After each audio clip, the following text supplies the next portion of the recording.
Afternoon, ma'am.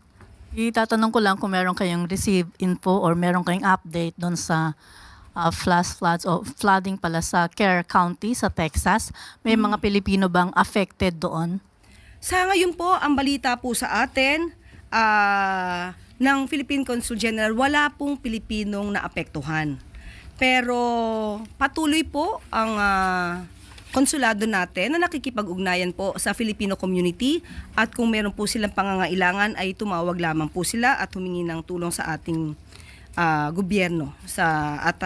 Ang pagtulong po na yan ay hindi po ipagkakait sa kanila. Handa pong tumulong ang gobyerno at ang pamahalaan kung ano po yung pangangailangan ng ating mga kababayan doon. At of course, pinagdarasal din po natin ang kalagayan ng mga naapektuhan po sa Texas. Thank you, ma'am.